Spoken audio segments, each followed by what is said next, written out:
사랑하는 자들아, 내가 새 계명을 너희에게 쓰는 것이 아니라 너희가 처음부터 가진 옛 계명이니 이 옛 계명은 너희가 들은 바 말씀이거니와.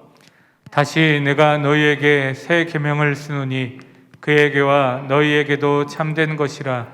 이는 어둠이 지나가고 참 빛이 벌써 비침이니라. 빛 가운데 있다 하면서 그 형제를 미워하는 자는 지금까지 어둠에 있는 자요. 그의 형제를 사랑하는 자는 빛 가운데 거하여 자기 속에 거리낌이 없으나 그의 형제를 미워하는 자는 어둠에 있고 또 어둠에 행하며 갈 곳을 알지 못하나니 이는 그 어둠이 그의 눈을 멀게 하였음이라.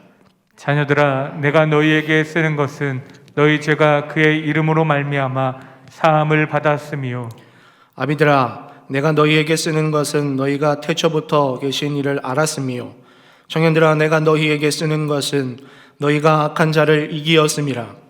아이들아, 내가 너희에게 쓴 것은 너희가 아버지를 알았으며, 아비들아, 내가 너희에게 쓴 것은 너희가 태초부터 계신 이를 알았으며, 청년들아, 내가 너희에게 쓴 것은 너희가 강하고 하나님의 말씀이 너희 안에 거하시며 너희가 흉악한 자를 이기었음이라. 이 세상이나 세상에 있는 것들을 사랑하지 말라. 누구든지 세상을 사랑하면 아버지의 사랑이 그 안에 있지 아니하니. 이는 세상에 있는 모든 것이 육신의 정욕과 안목의 정욕과 이생의 자랑이니 다 아버지께로부터 온 것이 아니요 세상으로부터 온 것이라. 함께요. 이 세상도 그 정욕도 지나가되 오직 하나님의 뜻을 행하는 자는 영원히 거하느니라. 아멘. 할렐루야. 우리 앞뒤 좌우에 계신 분들 인사 나누도록 하겠습니다. 예수님의 이름으로 사랑하고 축복합니다. 우리 한 번 더 인사할 때 이렇게 나누도록 하겠습니다. 오직 하나님의 뜻대로 살아갑시다. 전환점이라는 말이 있습니다. 우리 다 잘 들어보셨을 텐데요. 전환점. 어떤 상황을 새롭게 바꾸어 나가게 되는 계기라는 의미를 가지고 있죠. 이 전환점은요, 누구라도 경험할 수 있는 겁니다. 어떤 분들은 이미 경험을 하셨을 수도 있고, 지금 경험을 하실 수도 있고, 그리고 앞으로 경험하실 수 있는 것이 바로 이 전환점입니다. 저에게도 이런 전환점이 있었어요. 이런 전환점이, 저는 초등학교 3학년 때부터 육상을 했어요. 지금은 조금 불었지만, 그래도 58kg, 59kg 이렇게 유지하면서 고등학교 1학년 때까지 제2의 이봉주, 황영조를 꿈꾸면서 마라토너를 꿈꾸면서 운동을 하고 했었습니다. 그러면서 이제 고등학교 1학년 때에 허리를 조금 다치게 되면서 운동을 그만두게 되었어요. 그리고 그때부터 멀어졌던 신앙생활, 교회를 다시 나가게 되었습니다. 그때부터 저는 인생의 전환점이라고 하는 것을 경험하게 되었어요. 운동 그만두면서 내가 무엇을 해야 할까? 그냥 막연했어요. 그래서 곰곰이 그렇게 혼자 생각을 하다가 고등학교 빨리 졸업을 하고 군입대를 빨리 해서 전역을 빨리 하고 기술을 배워서 나는 그렇게 평생 그 배운 기술로 먹고 살아야겠다. 이런 막연한 그런 계획을 세웠습니다. 그래서 얼른 이 남은 2년 고등학교를 졸업하자라는 그런 막연한 마음, 그런 마음으로 2년의 시간을 허송세월로 보낼 뻔했습니다. 앞서 제가 운동을 그만두면서 멈추었던 신앙생활을 다시 하게 되었다고 말씀드렸는데, 운동을 그만두게 되면서 시간의 자유함이 생겼어요. 그래서 주일날 동생들의 권유로 다시 교회에 출석을 하게 되었고, 그때부터 저는 이 삶의 전환점, 인생의 전환점을 맞이하게 된 것이죠. 동생들의 권유로 그 모교회에 다시 출석하게 되었고, 이때부터 신앙이 성장하게 되었어요. 그리고 믿음을 가지게 되는 계기가 되었어요. 고등학교 2년 동안 신앙이 성장하면서 제가 믿음을 가지게 된 결정적인 계기는 예수님을 인격적으로 만나는 것. 여름이었던 것 같아요. 오누리 교회에서 그 당시 아웃리치라는 이 프로그램을 통해서 시골 농촌교회에 청년들이 이렇게 여름에 성경학교도 해주고 같이 아이들이 성경학교, 그다음에 수련회를 할 수 있도록 도와주는 프로그램이 있었는데, 제가 그 온누리교회 그 청년들과 교제하면서 같이 수련회를 하면서 예수님을 인격적으로 만난 것이죠. 기도하고 있는데, 말씀을 듣고 있는데 주님께서 말씀하시는 거예요. 학조야, 내가 너를 사랑한단다. 그렇게 예수님과의 인격적인 만남을 통해서 저는 제 삶이 바뀌게 되었어요. 그리고 제가 가지고 있었던 꿈, 저는 막연하게 그냥 기술 배워서 평생 먹고 살아야지라는 꿈이 바뀌게 되었어요. 이 꿈이 그저 나만을 위한 꿈이구나.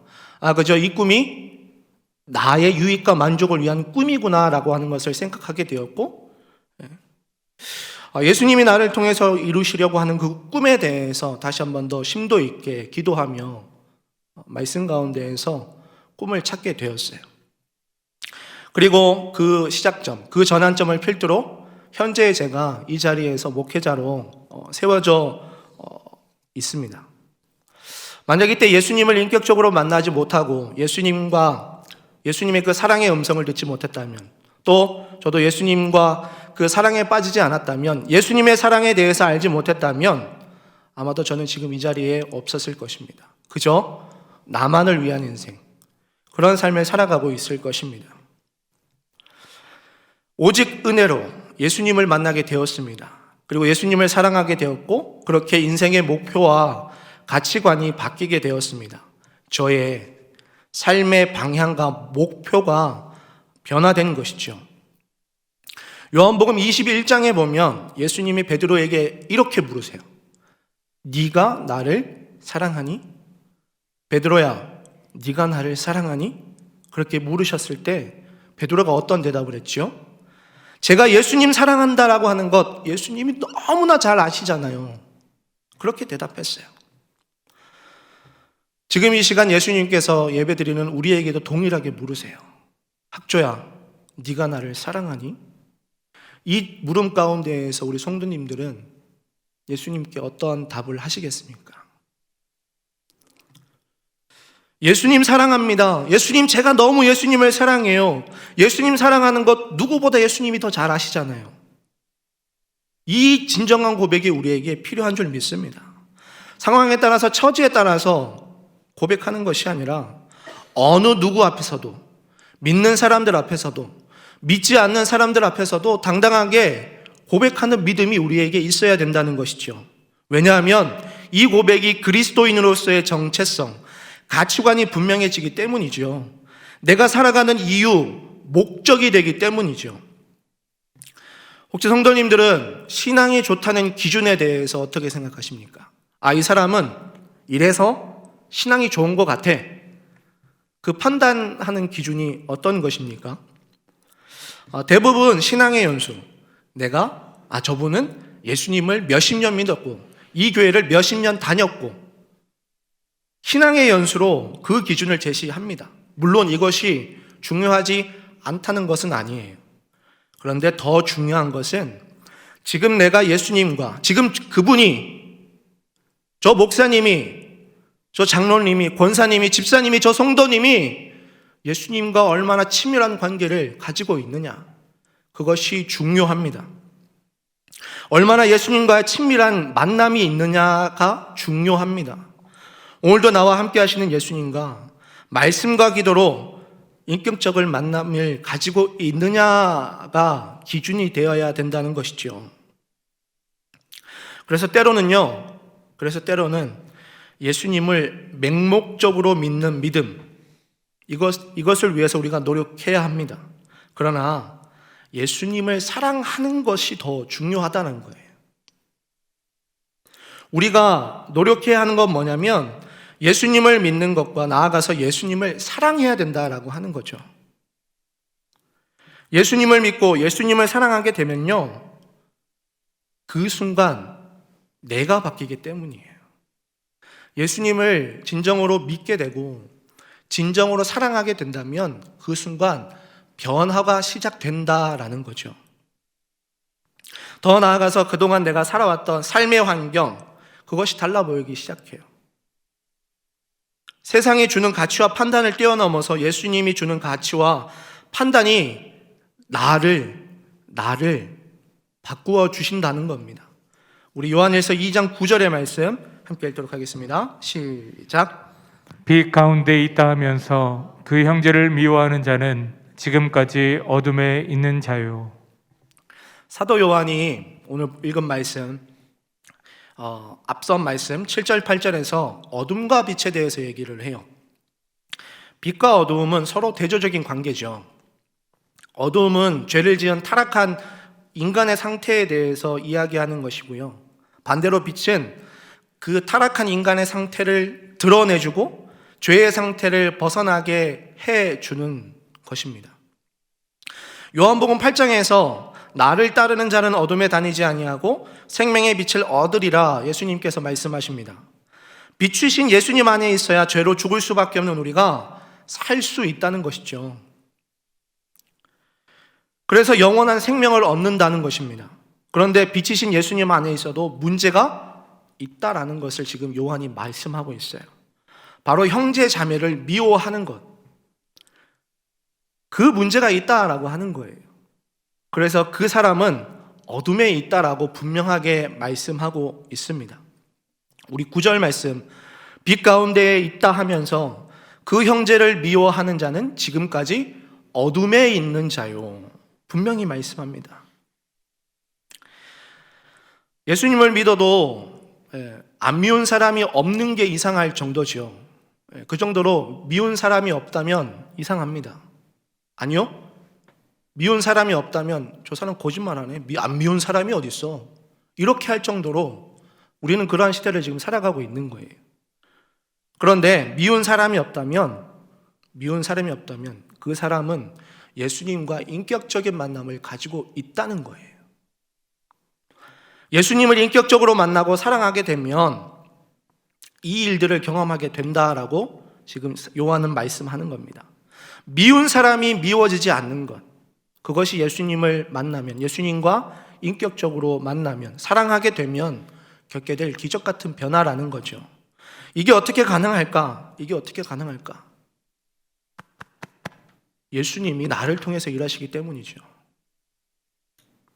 예수님과 사랑하게 되면 미운 사람도 사랑스럽게 되는 변화의 기적을 경험하게 된다는 거예요. 저도 그런 경험이 있어요. 제가 지금도 더 성숙해야 되지만 좀 덜 성숙할 때 있었던 일이에요. 동기 목사님들이나 우리 선배 목사님들은 아이고 그런 일을 겪었구나 딱하게 생각하시지만 저는 오히려 하나님께서 그 일을 통해서 저를 성장시키고 성숙시키셨다고 생각을 해요. 이전에 사역지에서 저는 한 집사님에게 폭행을 당했습니다. 이 눈이 찢어지는 폭행을 당했어요. 물론 그때는 저도 혈기왕성했고 그리고 좀 미성숙할 때, 전도사 때 저에게 더 잘못이 있었던 것 같아요. 그래서 그런 일들을 당하고 마무리하는 과정 가운데에서 제가 많은 고민을 하게 됐어요. 그리고 주님께서 주셨던 마음이 뭐였냐면 용서해라. 내가 너를 사랑한 것 같이, 내가 너를 용서한 것 같이 그 집사님을 품어라, 용서해라. 계속 이 마음을 주시는데 저는 괴롭더라고요. 아니 주님 억울하잖아요. 어떻게 이런 일이 일어날 수 있죠? 라고 하면서 반문도 해보았어요. 그런데 그 가운데에서 저에게 계속 주셨던 마음은 뭐냐면 용서해라.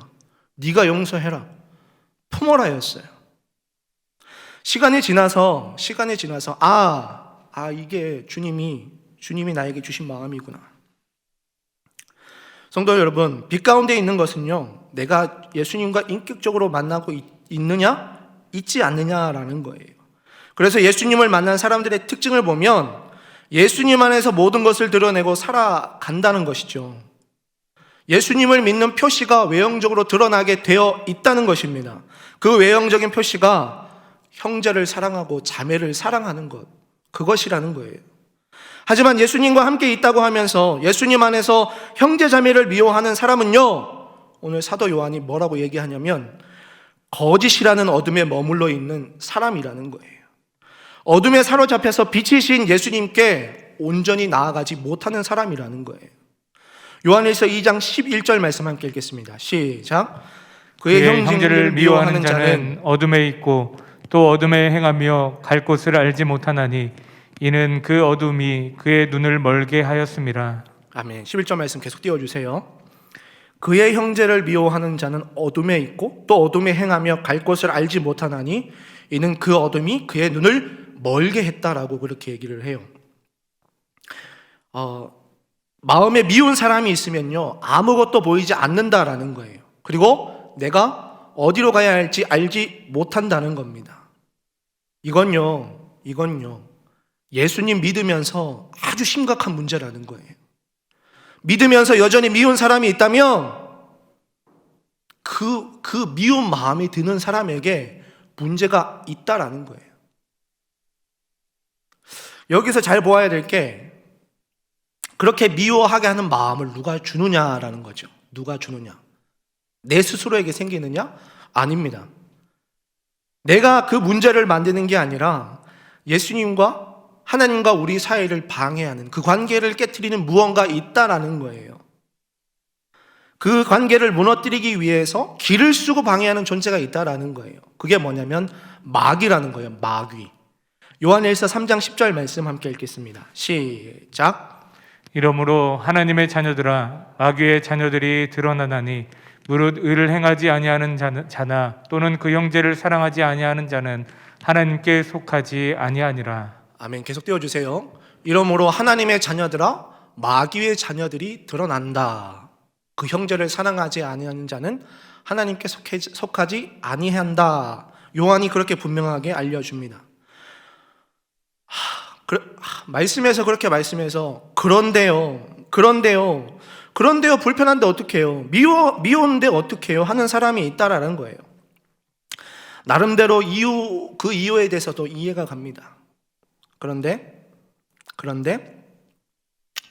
그럼에도 불구하고 우리는 그 미움을 용서해야 된다는 거예요. 그 미운 사람에 대해 있어서 말씀에 순종해서 이겨낼 수 있어야 된다라고 하는 거예요. 분명히 제 눈에도 미운 사람이 없겠습니까? 있겠습니까? 있습니다. 목회자의 눈에도 미운 사람이 있어요. 그럼에도 불구하고 말씀에 순종해서 이겨낼 수 있어야 된다라는 거예요. 미워하는 사람을 볼 때 그 미워하는 사람을 보는 게 아니라 그 미워하는 사람을 사랑하시는 예수님을 볼 수 있어야 된다라는 거예요. 우리는 믿음의 주여 우리를 온전케 하시는 예수님을 바라볼 수 있어야 된다라는 겁니다. 말씀이신 예수님이 나를 통해서 일하신다는 믿음 가운데 말씀으로 그 미움을 떨쳐내야 된다라는 거죠. 미움은요, 내 스스로에게 생기는 게 아니라 내 스스로에게서 만들어지는 것이 아니라 미움은 마귀가 주는 마음이라는 거예요. 그래서 어떤 이유에서든지요, 누군가 미워하게 되면 왜 미워하게 되는지가 보이지 않아요. 그 사람이 나에게 어떠한 잘못을 했는지만 보여요.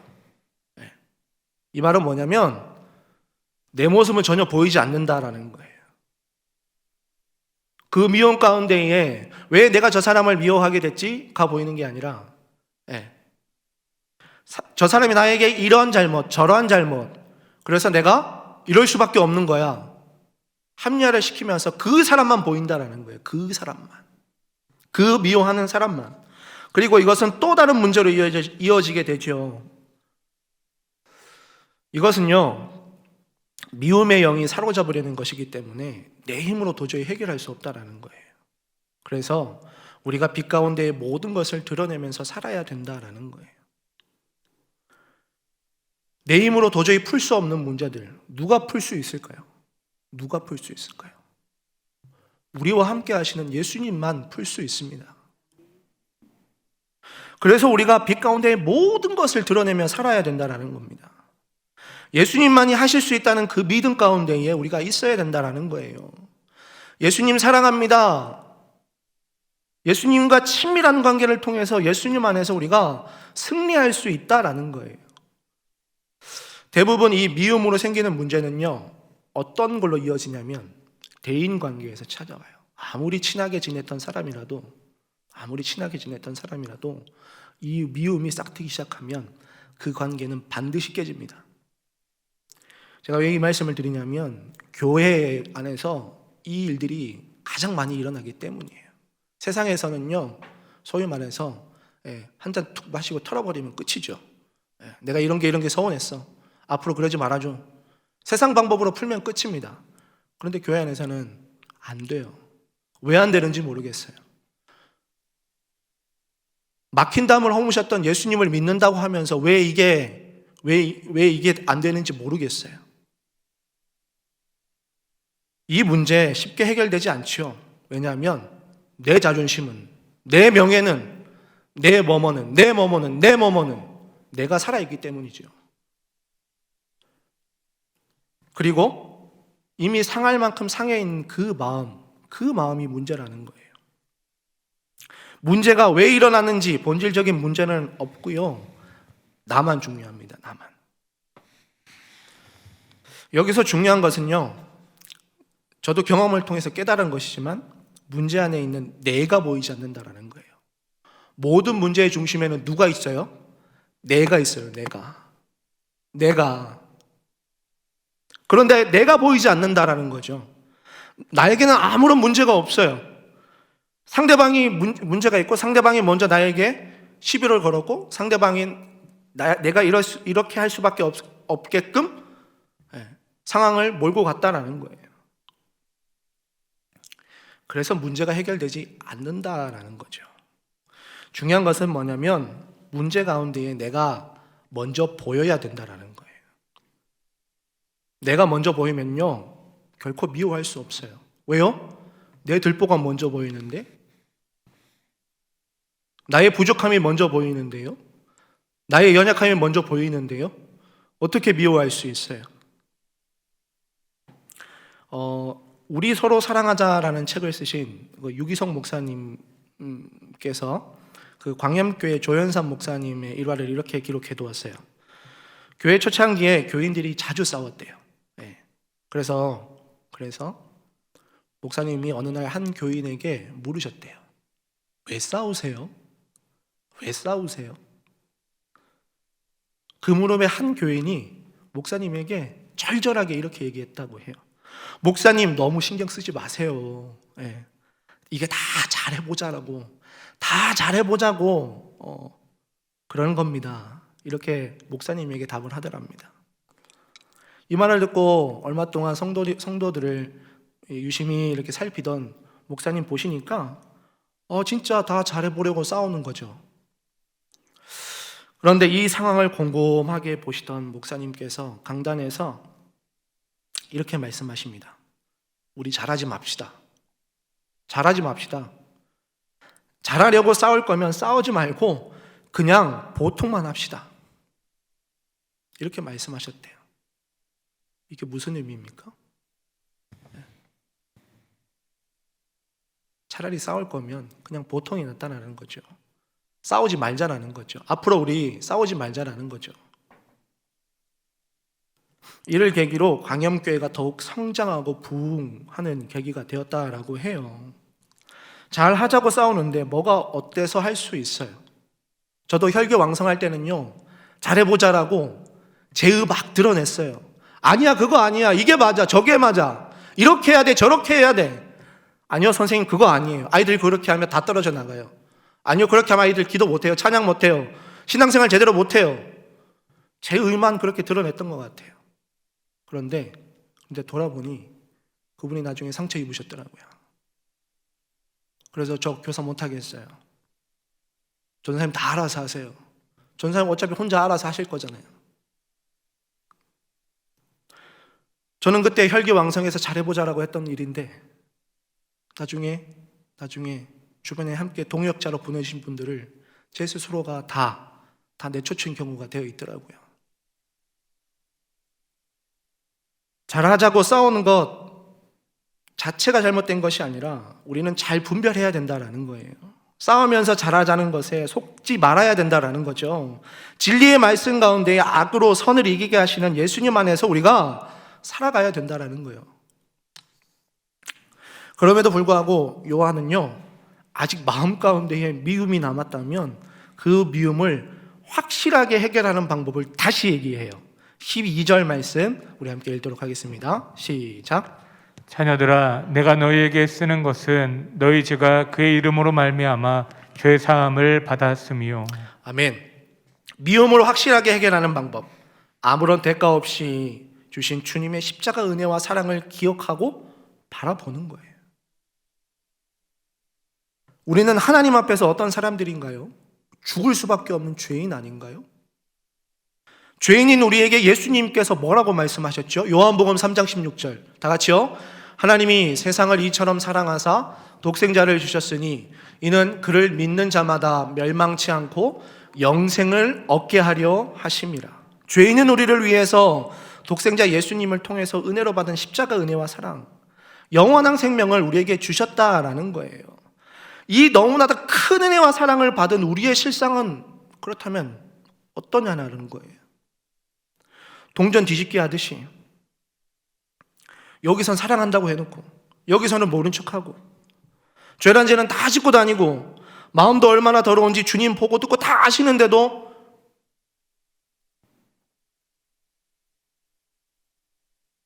그 마음 숨기고 다니고 내 속마음 다 숨기고 다니고 겉과 속이 다른 모습, 혹시 우리 이런 모습으로 살아가고 있지는 않나요? 정말 미워하고 화를 낼 자격을 굳이 따진다면요, 우리는 예수님 앞에서 할 이야기가 없어요. 그러나 예수님은 우리를 미워하지 않으시죠.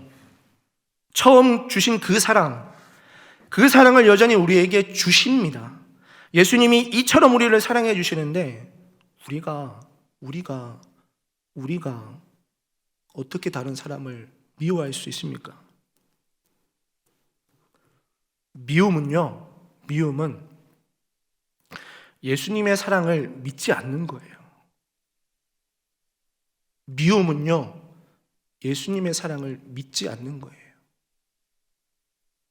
예수님과 사랑에 빠지지 않았다라는 것이고요, 이 사람은요, 사탄에게 이미 진 거예요.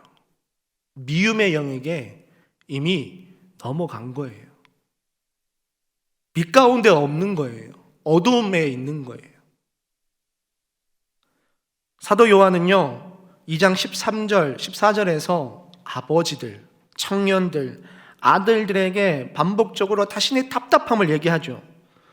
그러면서 미움의 영에게 지지 않을 이유를 분명하고 명확하게 얘기를 해요. 예수님이 살아계시고 우리와 함께 하셔서 그 죄사함과 마귀를 이겼다라고 하는 것 분명하게 우리에게 말씀하십니다. 우리는 이미 이겼다라는 거예요. 그런데 왜 아직도 미워하냐라는 거죠. 우리는 이미 승리한 삶을 살아가고 있는데 왜 패배자처럼 살아가고 있느냐라는 거예요. 죄로 인해서 하나님과의 관계가 끊어지고 마귀의 종로를 타는 인생은 복잡합니다. 그래서 살아가기가 쉽지 않죠. 인생에 수많은 문제가 있어요. 원인은 한 가지라는 거예요. 수많은 문제 가운데의 원인은 단 한 가지. 따라서 그 문제를 해결하는 방법도 단 한 가지. 그 한 가지가 바로 누굽니까? 그리스도이신 예수 그리스도입니다. 예수님을 믿고 구원받는 것입니다. 나아가서 예수님과 동행하면서 사랑하는 삶을 사는 것입니다. 모든 죄가 용서받고 예수님과의 관계가 회복되고 동행하면요, 우리는 마귀에게 종노릇하게 하는 것이 아니라 마귀를 이기고 예수님과 동행하는 삶을 살아가게 된다는 것입니다. 이 엄청난 은혜와 사랑을 받은 사람은요, 주님과 사랑에 빠질 수밖에 없다는 거예요. 그리고 우리 주변이 달라 보이죠. 기쁨이 넘치고 감사가 넘칩니다. 나에게 어떠한 말을 하더라도 그 사람이 이뻐 보이고 미워하는 것보다 이뻐 보입니다. 당연히 미움은 없어지고 기적 같은 일이 우리 가운데 놓여지게 된다는 거예요. 제가 이전에 사역지에서 저를 폭행하신 집사님을 용서하는 거 쉽지 않았어요. 진짜 쉽지 않았어요. 잠까지 못 자가면서 쉽지 않았어요. 근데 2달 동안 주님께서 일관되게 저에게 주셨던 말씀은 그거예요. 용서해라, 사랑해라. 용서해라, 사랑해라.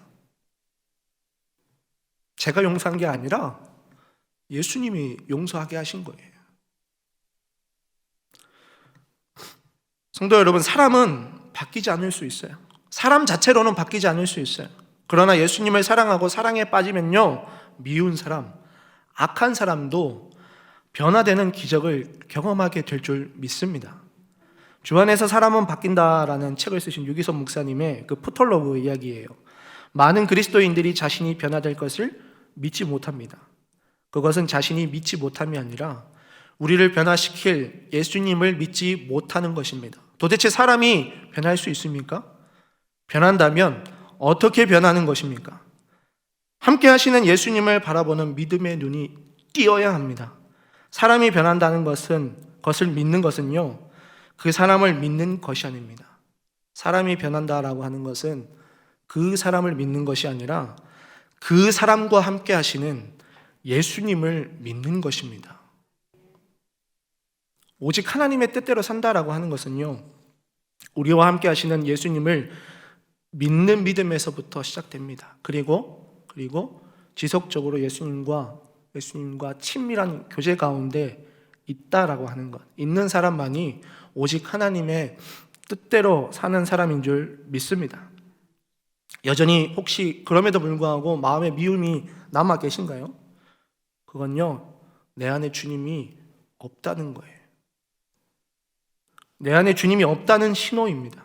아주 심각한 문제예요. 이럴 때에 우리가 바라봐야 될 건 뭐냐면 십자가 사랑, 십자가 은혜를 우리가 바라봐야 된다는 거죠.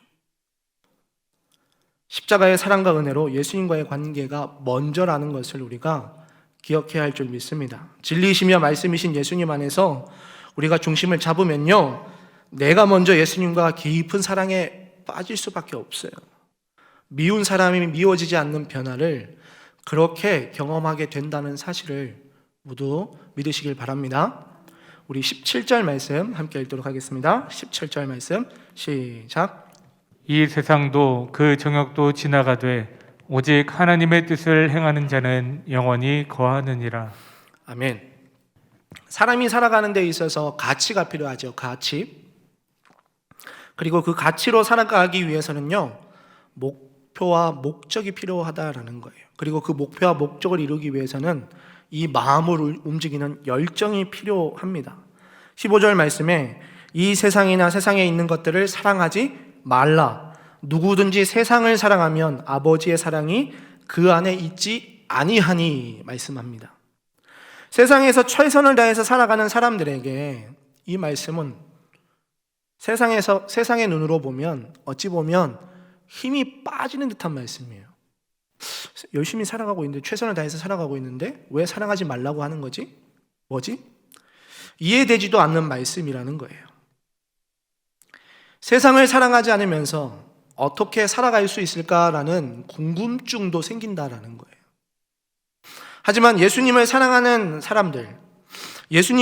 사람들에게 이 말씀은 조금 다르게 다가온다라는 겁니다. 예수님을 사랑하게 되면 세상이 다르게 보인다라는 거예요. 예수님이 나를 통해서 하나님의 뜻을, 하나님의 나라를, 이 땅에서 하나님의 나라를 어떻게 이루어 가실까? 그것을 바라보게 된다는 것입니다. 우리가 세상에서 살아가지만 예수님과 세상 다 선택할 수는 없어요. 세상을 사랑하든지 예수님을 사랑하든지 둘 중 하나는 선택해야 된다는 겁니다. 예수님을 믿는다고 하면서 예수님과 전혀 상관없는 세상을 바라보고 세상 중심으로 사는 사람은요, 그 사람은 정확히 말해서 예수님의 사랑을 모르는 사람입니다. 우리 요한일서 2장 16절 말씀, 제가 2개로 지금 화면에 띄워왔는데 쉬운 성경으로 제가 읽어드리겠습니다. 이 세상에는 악한 것들이 있습니다. 그것은 바로 육신을 즐겁게 해주는 것, 우리의 눈을 즐겁게 해주는 것, 우리들의 삶에 대해 자랑하는 것입니다. 이러한 것들은 아버지께로부터 나온 것이 아니라 세상으로부터 나온 것입니다. 세상에서 온 것이 무엇입니까? 육신의 정욕, 우리의 육신을 즐겁게 해주는 거라는 거예요. 안목의 정욕, 우리 눈을 즐겁게 해주는 거라는 거예요. 이생의 자랑, 우리의 삶에 대해서 자랑하는 거라는 거예요. 예수님 안에서 우리가 자랑해야 될 게 뭘까요? 예수님 안에서. 내가 자랑할 거 말고요. 예수님 안에 있다라고 하는 우리가 자랑해야 될 게 뭡니까? 다른 게 아니죠. 예수 그리스도 십자가 복음입니다. 따라서 우리는 예수님 안에서 하나님의 뜻을 분별하는 삶을 살아가야 되는 거예요. 세상에서 오는 것은 영원하지 않습니다. 다 사라져버릴 것이기 때문이죠. 그러나 예수님 안에서 모든 것은 영원합니다. 만일 세상을 사랑하겠다고 간 사람은요, 그 끝에 반드시 후회할 날이 있을 겁니다. 디모데후서 4장 8절에 누가 나오냐면 데마가 나와요. 데마는 이 세상을 사랑하고 나를 버리고 갔다라고 그렇게 사도 바울이 얘기합니다. 데마는 사도 바울의 제자였죠.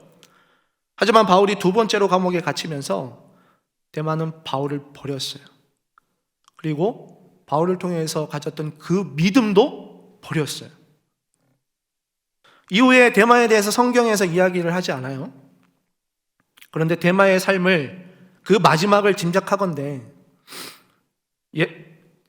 바울을 버리고 믿음까지 버린 데마는 죽음 앞에서 아마 후회했을 겁니다. 아, 내가 왜 썩어질 것에, 사라져 버릴 것에 인생을 맡겼을까 하면서 말이죠. 이 세상도 그 정욕도 지나가되 오직 하나님의 뜻을 행하는 자는 영원히 거하느니라. 이 세상도 그 정욕도 지나가되 오직 하나님의 뜻을 행하는 자는 영원히 거하느니라. 우리는 오늘도 세상을 사랑하지 말라는 말씀을 나눴어요. 하지만 이 세상을 사랑하는 마음 쉽게 해결할 수 없습니다. 형제 자매를 미워하지 말고 사랑하는 것, 세상을 사랑하지 말라는 이 말씀 너무나도 잘 알겠어요. 그런데 이것을 말씀에 순종해서 우리의 삶으로 이어지지 못하는 이유가 뭘까요? 혹시 예수님이 우리와 함께 하신다는 믿음이 부족해서가 아닐까요?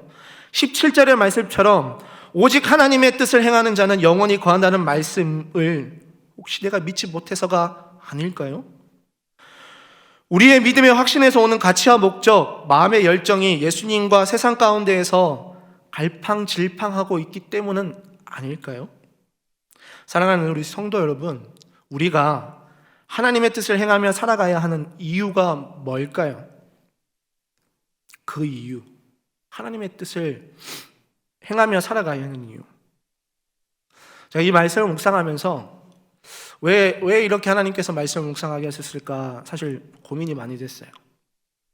근데 이 말씀을 묵상하면서 하나님께서 주셨던 마음은 하나님께서 우리 교회를 더 든든하게 세워가시기 위함이 아닐까라는 그러한 마음을 주셨어요. 하나님이 더하시는 교회로 우리를 세우시기 위해서 하나님의 뜻을 행하며 살아가게 하는 것이 아닐까라는 것입니다. 하나님의 뜻을 행하며 살아가기 위해서 우리에게 먼저 필요한 게 뭘까? 다른 게 아니죠. 건물일까요? 사람들일까요? 아닙니다. 우리에게 필요한 건 뭐냐면 예수님입니다. 예수님을 사랑하는 삶입니다. 나 아닌 다른 사람에게 예수님을, 다른 사람을 사랑하라고 말하는 것이 아니라 내가 먼저 예수님을 사랑하는 것입니다. 예수님과 인격적인 관계를 통해서 내가 먼저 친밀한 관계를 유지하는 겁니다. 이럴 때에 하나님께서 나를 통해서, 우리를 통해서 하나님이 더하시는 교회로 세워가실 줄 믿습니다. 우리가 그렇게 예수님의 사랑으로 모일 때 우리 충일교회가 하나님이 더하시는 교회로 세워주실 줄 믿습니다. 분명한 건 뭐냐면요, 오늘 말씀 가운데에 순종하기로 결심하고 결단했다면 그거는 내가 변화된 것이 아니라 우리와 함께 하시는 예수님께서 이미 일하기 시작했다라고 하는 증거가 되는 줄 믿습니다. 그렇게 이미 변화가 시작된 것입니다. 우리가 서로 사랑할 때 사랑이신 하나님께서, 예수님께서 우리를 통해서 합력하여 선을 이루실 줄 믿습니다. 그렇게 사랑이 넘치는, 예수님으로 사랑이 넘치는 우리 충일교회가 되시길 간절히 바라겠습니다.